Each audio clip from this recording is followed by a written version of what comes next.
Tiger wants to read a book too. Alright, we'll put this away over here, okay? Daddy, so we can watch Bunny. Let's read, George. Oh, sit over here. I love you. Oh, you love Tiger?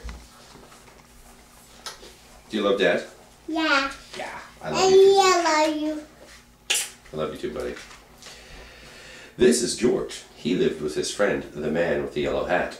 He was a good little monkey and always very curious. This morning, George was playing with his toys when he heard a funny noise outside his window. It sounded like a Quack. quack. George was curious. What could be quacking underneath his window? Well, it was... It's a duck. Of course. Then George heard another... Quacking sound. Yeah, and another. Why, it was not just one duck. It was a mother duck and 5 small... Ducklings. Yeah, ducklings were something new to George. How funny they were. He watched the ducklings waddle after their mother. Where? Chipmunk, Daddy. Where are they going? Daddy is chipmunk. It's a chipmunk. George was not curious for long. Soon, he was waddling after Mother Duck too. Now he could see where they were going. The ducks waddled all the way to the park. George loved the park. Today he saw children flying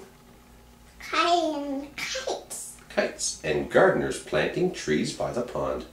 Then George saw something he had never seen in the park before. It was a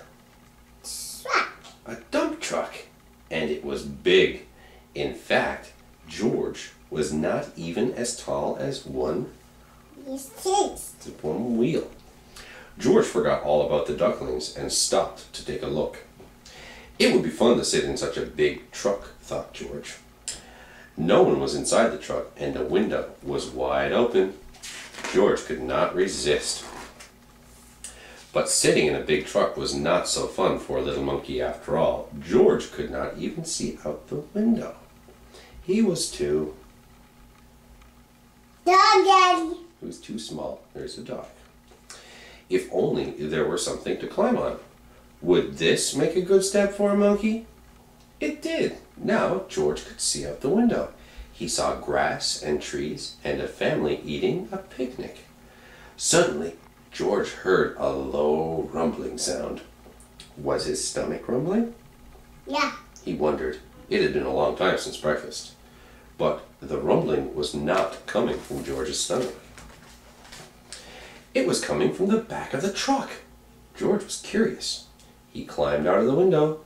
Then, like only a monkey can, he swung up to the top of the truck. Now he could take a look. He saw the truck was filled with dirt. George was excited. What could be better than a truck full of dirt? George jumped right in the middle of it. Sitting on top of the dirt, George felt the truck bed begin to tilt. It tilted higher and higher. The dirt began to slide. It was sliding right into the pond, and George slid with it. George was having fun.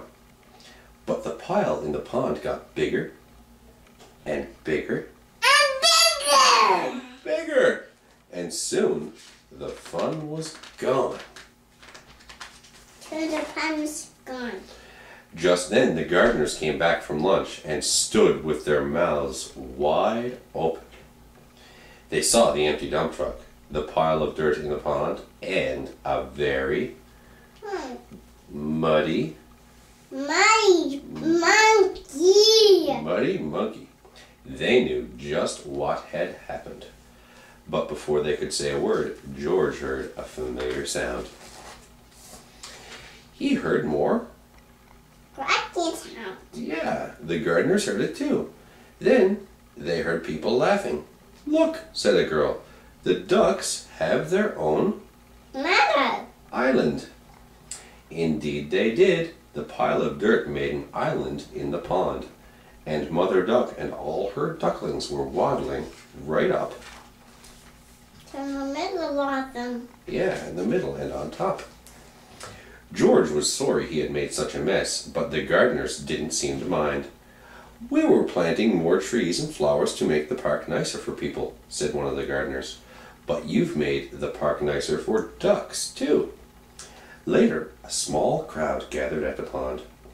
"Would you like to help me feed the ducks?" a girl asked George. George was delighted. Soon, everyone was enjoying the park more than ever before, including the ducks, who were the happiest of all in their new home.